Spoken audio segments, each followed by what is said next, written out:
Assalamualaikum warahmatullahi wabarakatuh. Nama saya Muhammad Kadafi Ali Harun, beserta rekan-rekan lainnya dari kelompok 1 di mata kuliah Sistem Informasi Manajemen dengan dosen pengampu Bapak Afrizon SSC MSI.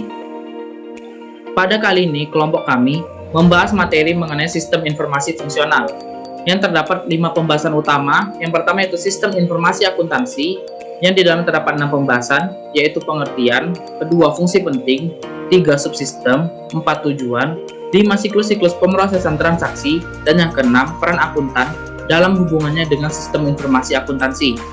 Materi yang kedua yaitu sistem informasi keuangan. Terdapat 6 pembahasan, yang pertama yaitu pengertian, kedua model, 3 tujuan, 4 output, 5 subsistem model, dan yang terakhir proses penganggaran. Materi yang ketiga yaitu sistem informasi manufaktur. Terdapat 4 pembahasan, yang pertama pengertian, kedua manfaat, 3 input data, dan terakhir subsistem model.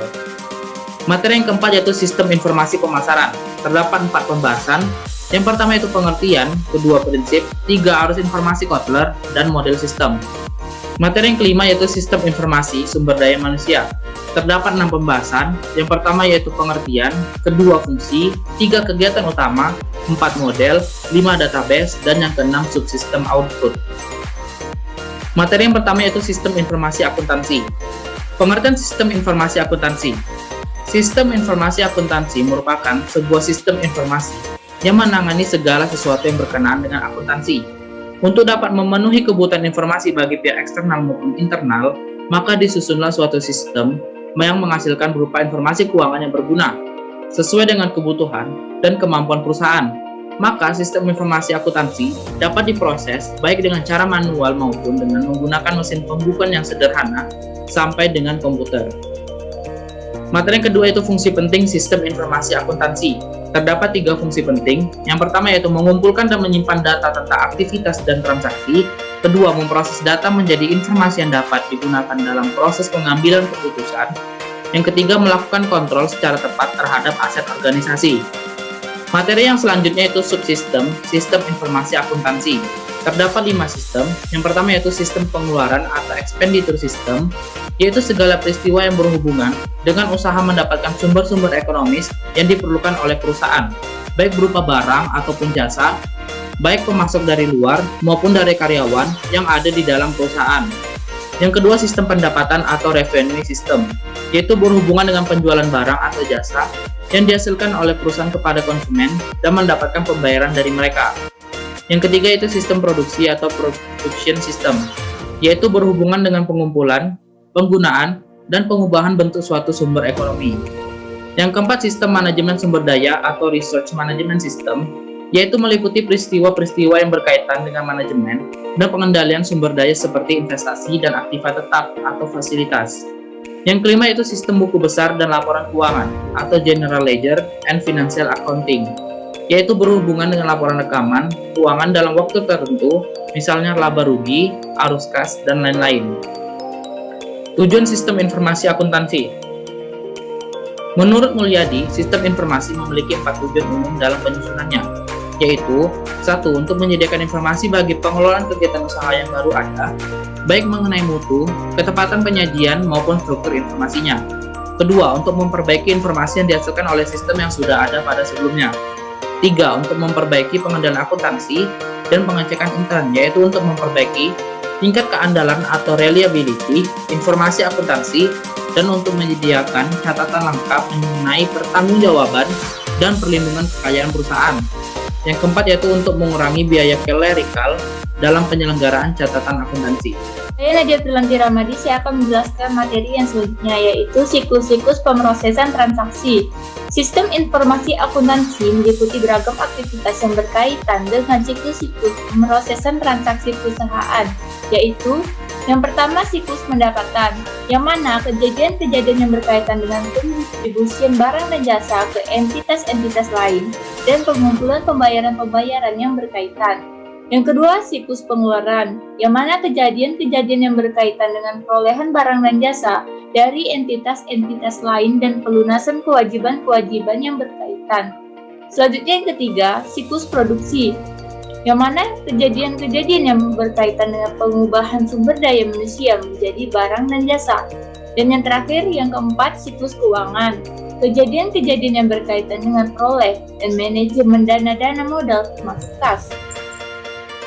Materi selanjutnya yaitu peran akuntan dalam sistem informasi akuntansi. Di sini peran akuntan ada 3. Yang pertama, akuntan sebagai pengguna. Akuntan dan manajer dapat dikatakan sebagai pengguna sistem informasi akuntansi karena mereka menggunakan sistem informasi untuk mengolah pemrosesan transaksi pada semua siklus transaksi keuangan perusahaan.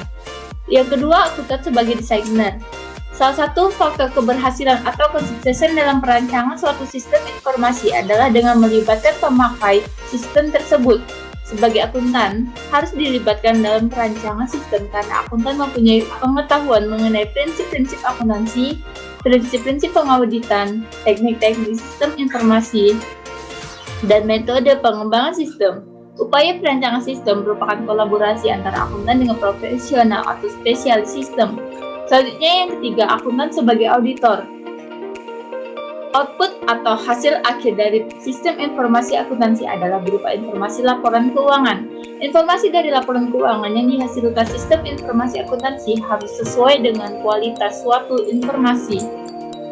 Materi selanjutnya yaitu pengertian sistem informasi keuangan. Sistem informasi keuangan adalah sistem informasi yang memberikan informasi kepada orang atau kelompok, baik yang berada di dalam perusahaan maupun di luar perusahaan, yang memuat mengenai permasalahan keuangan dan juga menyediakan atau berisi informasi tentang arus uang bagi para pemakai yang ada pada seluruh perusahaan.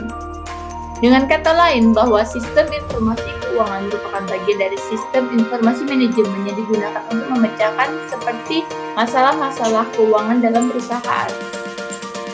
Materi selanjutnya yaitu model sistem informasi keuangan. Sistem biasanya mempunyai pengaturan yang sama dengan yang digunakan untuk sistem informasi pemasaran dan manufaktur. Yang pertama, komponen input sistem informasi keuangan terdiri dari subsistem audit internal, sistem informasi akuntansi atau pemrosesan data, dan subsistem intelijen keuangan. Selanjutnya, komponen output sistem informasi keuangan terdiri dari subsistem peramalan, subsistem manajemen dana, dan subsistem pengendalian. Demikianlah materi yang saya jelaskan. Selanjutnya akan dilanjutkan oleh rekan saya. Selanjutnya yaitu tujuan dari sistem informasi keuangan. Yang pertama yaitu meningkatkan kualitas pelaporan keuangan agar akurat, tepat waktu, dan dapat dipertanggungjawabkan, yang mampu menghubungkan kantor satuan kerja ke jenjang ke atasnya. Yang kedua yaitu mendukung efisiensi, efektivitas, dan kelancaran penyusunan laporan keuangan. Yang ketiga yaitu sebagai upaya mencapai peningkatan opini laporan keuangan.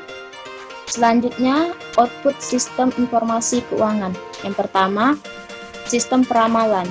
Melakukan peramalan jangka panjang 5-10 tahun ke depan untuk menyediakan dasar bagi perencanaan strategis. Yang kedua yaitu subsistem manajemen dana, yaitu berkaitan dengan arus uang melalui perusahaan. Yang ketiga yaitu pengendalian, menyiapkan anggaran operasi tahunan dan kemudian menyediakan informasi umpan balik kepada manajer, sehingga mereka dapat memantau biaya aktual dibandingkan dengan anggaran. Selanjutnya yaitu subsistem model sistem informasi keuangan. Yang pertama, subsistem input keuangan meliputi dari sistem informasi akuntansi, subsistem audit internal, subsistem intelijen keuangan. Yang kedua yaitu subsistem output keuangan meliputi sistem peramalan, subsistem manajemen dana, dan pengendalian. Selanjutnya yaitu proses penganggaran. Yang pertama yaitu perencanaan. Perencanaan dapat mencangkup pengembangan tujuan dan mempersiapkan berbagai anggaran untuk mencapai tujuan yang telah ditetapkan sebelumnya. Yang kedua yaitu pengontrolan biaya. Mencangkup langkah-langkah yang akan diambil pihak manajemen untuk meningkatkan kemungkinan tercapainya tujuan yang telah ditetapkan melalui kontribusi semua bagian di dalam organisasi. Pengertian sistem informasi akuntansi manufaktur. Manufaktur dalam arti yang paling luas adalah proses merubah bahan baku menjadi produk. Proses ini meliputi perancangan produk, pemilihan material dan tahap-tahap proses di mana produk tersebut dibuat. Definisi manufaktur secara umum adalah suatu aktivitas yang kompleks yang melibatkan berbagai variasi sumber daya dan aktivitas. Perancangan produk, pembelian pemasaran, mesin dan perkakas, manufacturing, penjualan perancangan proses, production control, pengiriman material, support service, dan customer service. Sistem manufaktur adalah suatu sistem berbasis komputer yang bekerja dalam hubungannya dengan sistem informasi fungsional lainnya untuk mendukung manajemen perusahaan dalam pemecahan masalah yang berhubungan dengan manufaktur produk perusahaan yang pada dasarnya tetap berfungsi pada input, proses, dan output. Sistem ini digunakan untuk mendukung fungsi produk yang meliputi seluruh kegiatan yang terkait dengan perencanaan dan pengendalian proses untuk memproduksi barang atau jasa. Manfaat sistem informasi manufaktur. Manfaat digunakan sistem informasi manufaktur dalam perusahaan adalah sebagai berikut. Yang pertama, hasil produk perusahaan lebih cepat dan tepat waktu karena sistem informasi manufaktur menggunakan komputer sebagai alat prosesnya. 2. Setiap komponen data dalam sistem informasi manufaktur dapat menunjang proses pengolahan untuk menjadi informasi yang berguna bagi departemen persediaan, departemen produksi, dan juga departemen kualitas, sehingga keuntungan yang diperoleh perusahaan lebih meningkat karena informasi yang diperoleh adalah informasi yang akurat dan terpercaya. 3. Arsip lebih terstruktur karena menggunakan sistem database. 4. Dengan menggunakan sistem informasi manufaktur yang berupa fisik, robotik, hasil produksi semakin cepat, tepat, dan berkurangnya jumlah sisa bahan yang tidak terpakai. Input data dalam sistem informasi manufaktur. Input data berupa data internal dan data eksternal. Data internal merupakan data intern sistem keseluruhan yang mendukung proses pengolahan data menjadi informasi yang berguna. Data ini meliputi sumber daya manusia atau SDM, material, mesin, dan hal lainnya yang mendukung proses secara keseluruhan seperti transportasi, spesifikasi kualitas material, frekuensi perawatan, dan lainnya. Data eksternal perusahaan merupakan data yang berasal dari luar perusahaan, environment yang mendukung proses pengolahan data menjadi informasi yang berguna untuk perhitungan cost dalam manufaktur mulai dari awal hingga akhir proses. Contoh data eksternal adalah data pemasok, supplier, kebijakan pemerintah tentang UMR, listrik, dan lain-lain. Anda ingin menjelaskan tentang subsistem model SIM, yang dimana dapat digambarkan seperti berikut. Database berisi data yang disediakan oleh SIA. Selain itu, data maupun informasi dimasukkan dari lingkungan. Isi database digunakan oleh perangkat lunak yang menghasilkan laporan periodik dan laporan goto, serta model matematika yang mensimulasikan beragam aspek operasi perusahaan. Output perangkat lunak yang digunakan oleh orang-orang dalam perusahaan yang bertanggung jawab memecahkan masalah perusahaan. Tidak seperti SIA, SIM tidak berkewajiban menyediakan informasi bagi lingkungan. Sistem informasi pemasaran, yaitu bisa diartikan bahwa terdiri dari orang-orang, peralatan, dan prosedur-prosedur untuk mengumpulkan, menyortir, menganalisis, mengevaluasi, dan mendistribusikan informasi yang tepat, akurat, dan dibutuhkan kepada para pembuat pusat pemasaran. Dalam arti lain, suatu sistem berbasis komputer yang bekerja sama dengan sistem informasi fungsional lain untuk mendukung manajemen perusahaan dalam menyelesaikan masalah yang berhubungan dengan pemasaran produk perusahaan. Terus prinsip dari pemasaran ini ada beberapa. Pemasaran terdiri dari kegiatan perorangan dan organisasi yang memudahkan dan mempercepat hubungan pertukaran yang memuaskan dalam lingkungan yang dinamis melalui penciptaan, pendistribusian, promosi, penentuan harga barang, jasa, dan jasa. Arus informasi Kotler itu ada 3. Yang pertama itu intelijen pemasaran, yang dimana informasi yang mengalir ke perusahaan dari lingkungan. Terus yang kedua itu ada informasi perusahaan intern, informasi yang dikumpulkan di dalam perusahaan. Terus yang ketiga itu komunikasi pemasaran, yang dimana informasi yang mengalir keluar dari perusahaan ke lingkungan. Sekian presentasi dari saya, akan lanjutkan oleh teman saya. Assalamualaikum warahmatullahi wabarakatuh. Perkenalkan, nama saya Wahyu Nedio Astuti. Di sini saya akan melanjutkan presentasi materi berikutnya, yaitu model sistem informasi pemasaran. Yang pertama ada subsistem pemrosesan data. Manajer pemasaran menggunakan penelitian pemasaran untuk mengumpulkan berbagai informasi.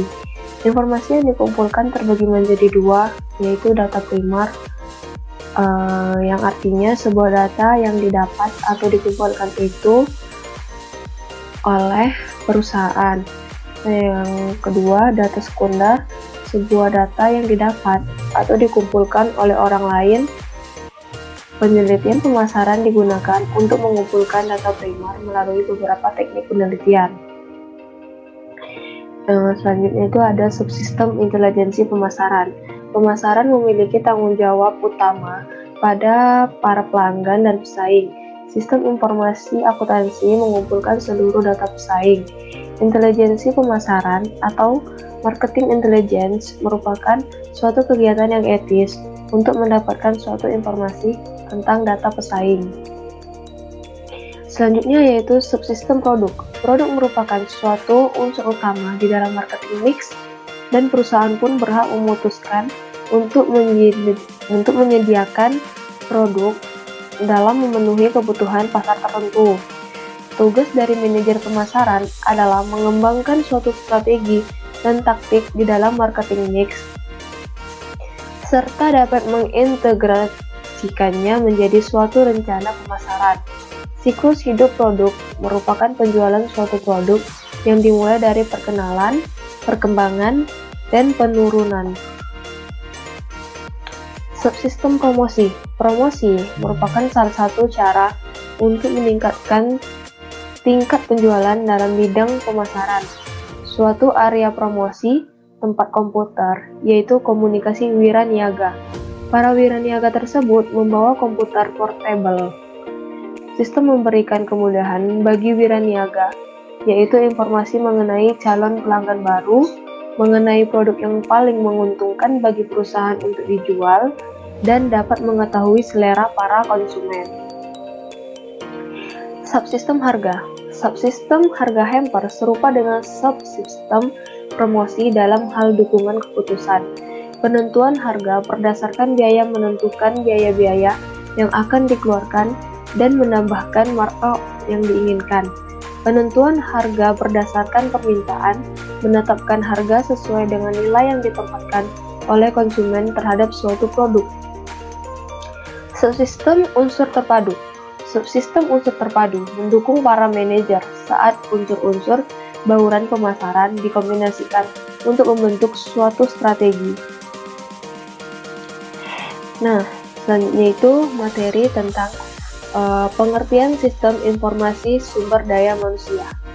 Sistem informasi sumber daya manusia atau yang biasa disingkat dengan SDM merupakan serangkaian proses yang mencangkup pada pengumpulan bahan, peringkasan, dan penganalisaan data yang berhubungan erat dengan manajemen sumber daya manusia.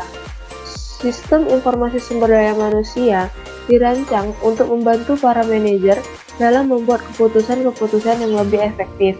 Oleh karena itu, jika hal ini merupakan penyerobatan privasi pribadi, informasi tersebut hendaknya tidak dimasukkan ke sistem informasi sumber daya manusia. Fungsi sumber daya manusia. Yang pertama, perencanaan atau planning, upaya sadar dalam pengambilan sebuah keputusan yang sudah diperhitungkan dengan matang mengenai hal apa saja yang akan dilakukan di masa mendatang oleh suatu perusahaan dalam mencapai tujuan yang sudah ditentukan. 2. Rekrutmen atau recruitment.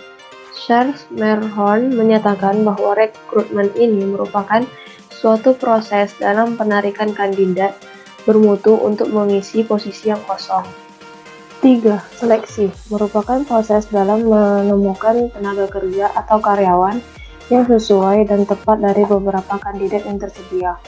Orientasi, pelatihan, dan pengembangan itu ada di nomor 4, yaitu yang merupakan suatu proses pembelajaran untuk memperoleh suatu keahlian, peraturan, konsep, atau sikap untuk meningkatkan kinerja para karyawan. 5. Evaluasi kinerja. Hal ini sangat berhubungan erat dengan fungsi pemantauan dan fungsi pelaporan, serta berguna supaya perusahaan tidak lagi melakukan kesalahan yang sama. 6. Kompensasi. Memberikan penghargaan atau pemberian balas jasa secara langsung atau tidak langsung yang berbentuk uang ataupun barang kepada karyawan sebagai bentuk imbal jasa dari perusahaan. 7. Pengintegrasian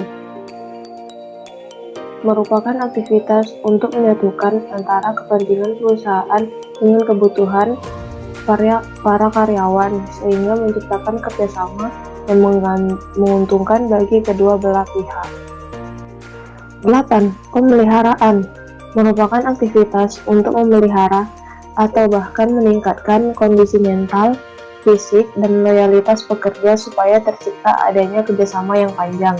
9. Pemberhentian merupakan pengakhiran suatu hubungan kerja perusahaan dengan tenaga kerja yang disebabkan oleh suatu hal yang mengakibatkan hak dan kewajiban berakhir antara pemberi kerja atau perusahaan itu sendiri dengan karyawan. Selanjutnya, model sistem informasi sumber daya manusia.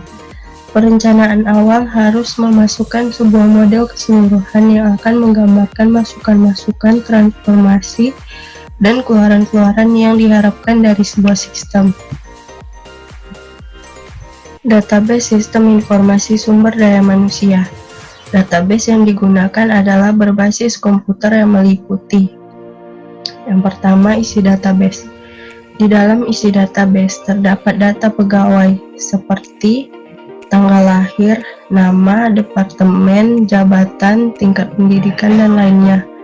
Ada juga data non-pegawai yang mengidentifikasi data dan menjelaskan organisasi di lingkungan perusahaan seperti agen tenaga kerja, akademis, universitas, serikat kerja, serta pemerintahan.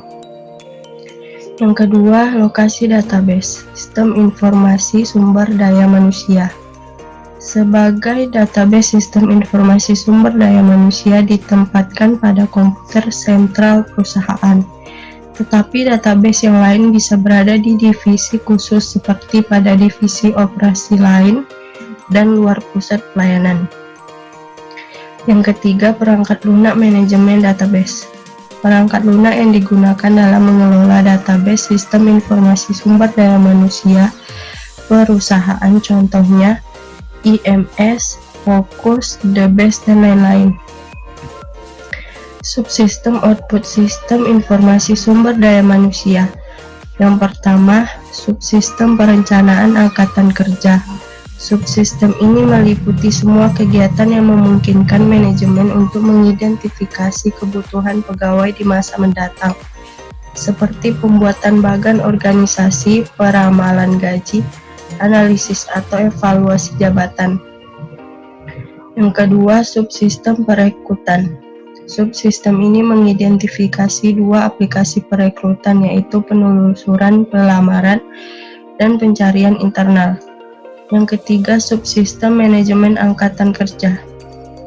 Meliputi penilaian kerja, pendidikan dan pelatihan, pengendalian posisi, realokasi, keahlian atau kompetisi, sukses dan pendisiplinan.